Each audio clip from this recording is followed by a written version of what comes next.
गुरु जी का प्यार जिंदगी गुलजार। तो संगत जी, वो आंटी जो बड़े मंदिर में इस बच्चे को मिली, उन आंटी ने ऐसा इस बच्चे को क्या दिया कि वो बच्चा बोल उठा, गुरु जी आप सही में महाशिव हो, आप क्या हो हम कोई जानता ही नहीं है।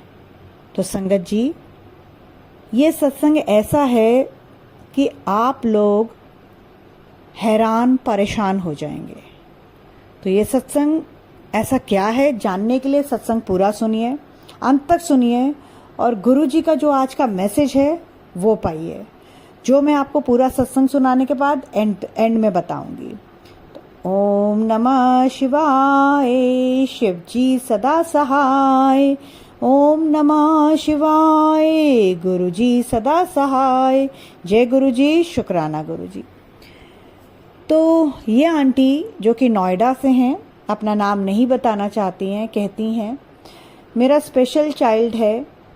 और स्पेशल चाइल्ड का मतलब जो गुरुजी का विशेष बच्चा होता है, जिसको कोई ना कोई ऐसी प्रॉब्लम होती है बोलने की, चलने की, जिसको अपने माँ बाप की ज़्यादा ज़रूरत होती है, और ऐसा बच्चा गुरुजी के बहुत करीब होता है।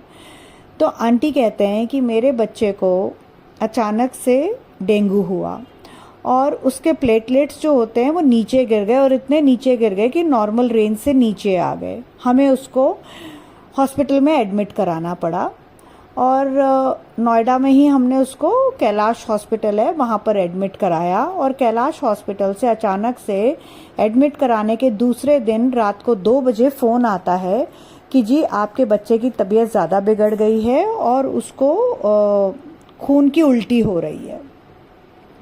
हम घबराते हैं और मैं और मेरे अंकल हम हॉस्पिटल उसी वक्त पहुंचते हैं। पहुंचने के कुछ देर बाद डॉक्टर कहता है कि इसका जी ऑर्गन फेलियर होने शुरू हो गए हैं, और अब तो कोई चमत्कार ही इसको बचा सकता है। इसका लिवर डैमेज हो रहा है, हमें इसका लिवर जो है वो ट्रांसप्लांट करना पड़ेगा। और जिस तरह से इसके ऑर्गन फेल हो रहे हैं तो हमें मतलब आप ये समझिए कि 3-4 दिन ही हैं इसके पास, ऐसा हमें बताया गया। हम बहुत घबरा गए। सारा परिवार, रिश्तेदारी, बड़े बच्चे के दोस्त सब वहीं पर थे। उनमें से किसी एक ने बोला कि तू बड़े मंदिर क्यों नहीं जाता। मेरे बेटे ने बोला बड़ा मंदिर, हमने कभी भी गुरुजी के बारे में और बड़े मंदिर के बारे में नहीं सुना था। हाँ संगत जी, आप ये समझ सकते हैं कि शायद हमारी नादानी या कुछ भी कहिए। तो निधि आंटी, क्योंकि डॉक्टर्स ने कहा था कि समय कम है, तो मैं नहीं चाहती थी कि मेरा बेटा जो है वो छोटे बेटे को छोड़ के कहीं पर जाए। तो मैंने उसे जाने से मना कर दिया और मैंने कहा कि कल सुबह चले जाना अगर तेरे को इतना ही है बड़े मंदिर जाने का। ये बात जो मैं आपको बता रही हूँ ये सोमवार की है और अगले दिन मंगलवार था, और आप लोगों को पता है कि मंगलवार को बड़ा मंदिर बंद होता है। तो रात के 9 बज रहे थे।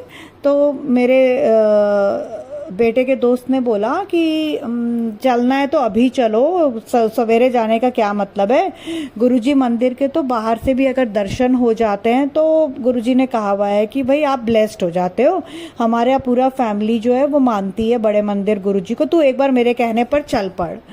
तो मेरा बेटा निकलने लगता है, उसी वक्त कुछ ना कुछ मेडिकल इमरजेंसी हो जाती है जिसके करके उसको इधर उधर भागना पड़ता है, और जिसमें सवेरे के 7 बज जाते हैं। तो फिर मेरा बेटा बोलता है नहीं मम्मी, जब अभिषेक इतना कह रहा है उसका फ्रेंड, तो मैं हो ही आता हूँ। तो मैं कहती हूँ ठीक है चला जा। तो हमें तब तक नहीं पता था कि ट्यूसडे को बड़ा मंदिर बंद होता है, और ना ही उसके दोस्त को भी ये याद था कि ट्यूसडे को बड़ा मंदिर बंद होता है। ये तो हमें बाद में पता चला कि ट्यूसडे को बड़ा मंदिर बंद होता है। तो जब ये लोग वहाँ पहुँचते हैं तो इनको मंदिर बंद दिखता है। तो उसके बेटे के दोस्त अभिषेक को एकदम याद आता है, अरे आज तो मंगलवार है, आज तो मंदिर बंद है, पर चल कोई बात नहीं, हम बाहर से ही माथा टेक लेते हैं। तो मेरा बेटा कहता है कि जब हम यहाँ तक ही आए हैं तो कुछ भी ऐसा करके हम एटलीस्ट गुरुजी के स्वरूप को ही देख लें। मैंने आज तक तो कभी गुरुजी को देखा ही नहीं है। तो हम इधर उधर कोशिश करते हैं, ऐसा मुझको मेरे बेटे ने बताया कि हम इधर उधर कोशिश करते हैं कि भाई हमें कहीं से कोई दिख जाए जिससे हम गुरुजी का कोई स्वरूप ही मांग लें। तो संगत जी मुझे पता नहीं आप लोगों को पता है कि नहीं पता, कि अब मुझे सब पता है क्योंकि अब हम बड़े मंदिर जाते हैं कि ट्यूसडे और वेडनेसडे को स्पेशल सत्संग होता है वीआईपी का। तो उस दिन भी वीआईपी सत्संग था। तो जिन आंटी ने वीआईपी सत्संग रखा हुआ था, बाई चांस वो आंटी वहां पर आए हुए थे और मेरे बच्चों को ऐसे ऐसे झांकते देख के वो बोलते बेटा क्या हुआ। तो इतने में वहां पर जो माली अंकल हैं, जो गुरुजी के समय से वहां पर माली हैं, वो भी आ जाते हैं मेन गेट पर। तो मेरा बेटा सारी बात बताता है और वो आंटी कहती हैं बेटा 1 मिनट रुको। वो अंदर जाती हैं और वहां से वो जल प्रसाद लेके आती हैं, जिसे हम अमृत बोलते हैं। क्यों बोलते हैं वो भी मैं आपको बताऊंगी, निधि आंटी और पूरी संगत। तो उसके बाद वो अमृत लेके आती हैं और साथ में एक लड्डू लाती हैं और गुरुजी का पॉकेट स्वरूप लाती हैं और कहती हैं कि ये लड्डू उस बच्चे को खिला देना और पॉकेट स्वरूप जो है वो उसके तकिए के नीचे रख देना। तो मेरा बेटा जो है वो बहुत ज़्यादा पॉजिटिव हो जाता है। जैसे उसके हाथ में ये सब आता है वो कहता है मुझे अंदर से ऐसी शक्ति फील हुई कि अब मेरा छोटा भाई बिल्कुल ठीक हो जाएगा। और शायद गुरुजी ने मुझे आके ये बोला है कि भाई तेरे भाई की किस्मत बदल दी, अब उसको जीवन दान मिल जाएगा। और वो हॉस्पिटल आता है, आके वो तकिए के नीचे पॉकेट स्वरूप रख देता है। लड्डू तो नहीं खिला सकते थे क्योंकि उसको तो खाना ही अलाउड नहीं था, तो मैं माँ होने के कारण से लड्डू मैं खा लेती हूँ और उसकी जो दवाइयाँ अंदर जा रही थी उसमें हम जल प्रसाद डाल देते हैं। निधि आंटी आप मानोगे नहीं, तीसरे दिन मतलब उसकी धीरे धीरे रिकवरी शुरू हो जाती है और तीसरे दिन वो बच्चा अपने मुंह से खाना खाने लग जाता है और डॉक्टर्स हैरान ये चमत्कार कैसे हो गया। उसके बाद मेरा बेटा अब ठीक है, घर आ गया है और अब हम रेगुलर बड़े मंदिर जाते हैं। और उन आंटी को हम जितनी बार भी बड़े मंदिर गए हमने जाके वो आंटी को ढूंढने की बहुत कोशिश करी, हमें वो नहीं मिली। और एक दिन हमें बाई चांस माली अंकल दिख गए, माली भैया दिख गए। तो माली भैया से हमने पूछा कि माली अंकल, सॉरी संगत जी, कभी भैया कभी अंकल मेरे मुंह से निकल रहा है। तो जैसे मतलब मन से तो भैया निकल रहा था, पर वहाँ पर जैसे सबको अंकल आंटी बोलते हैं तो इसीलिए मैं अंकल बोल रही हूँ। तो मैंने पूछा कि माली अंकल वो आंटी जो उस दिन आपके साथ थे वो कहाँ हैं। तो माली अंकल कहते मेरे साथ तो कोई आंटी नहीं थी। कहते उन्होंने जिन्होंने हमें प्रसाद, कहते मैंने तो किसी को नहीं देखा प्रसाद देते हुए। तो संगत जी वो गुरुजी स्वयं थे जो आए थे, जो मेरे बेटे को जीवन दान दे के चले गए। और संगत जी वो उस दिन मंगलवार का दिन था और समहाउ मुझे ऐसा लगता है कि शायद गुरुजी जो हैं उन्होंने मुझे ये बोला है कि तू अब लगातार हनुमान मंदिर जाया कर, शिव मंदिर जाया कर, क्योंकि गुरुजी तो साक्षात शिव हैं और हनुमान वाले दिन उन्होंने करी।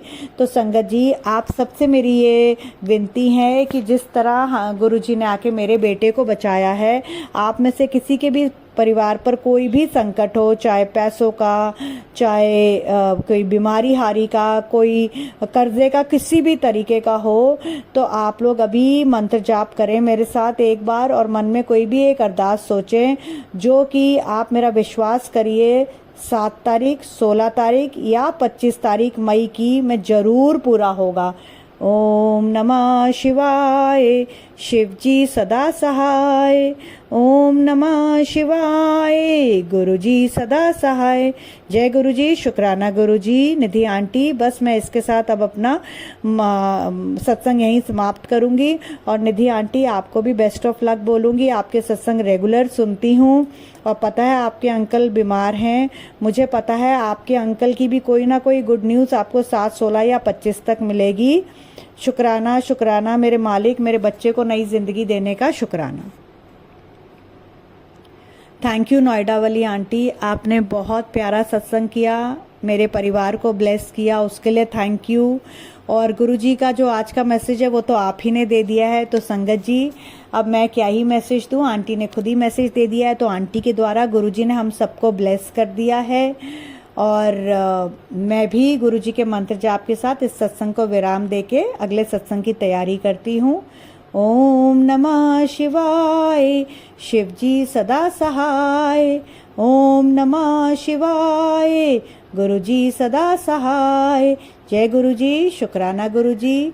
और बस अभी जब मैं बंद ही कर रही थी तो गुरुजी ने कहा है अभी के अभी मुझे ये मैसेज दिया है, सारी संगत को बोल कि अगर ये सत्संग संगत को पसंद आया है तो वो उन लोगों के साथ शेयर करे जिनके घर में वो खुशियां चाहते हैं, और उनके इस मैसेज को शेयर करते ही, इस सत्संग को शेयर करते ही उनके घर में 2 खुशियां आएंगी। तो संगत जी, गुरु जी का आदेश है, आप लोग इस सत्संग को, अगर आपको ये पसंद आया है तो आप उन लोगों से शेयर करिए जिनके घर में आप चाहते हैं खुशियां आए, और गुरु जी आपके घर में 2 खुशियां भेज रहे हैं।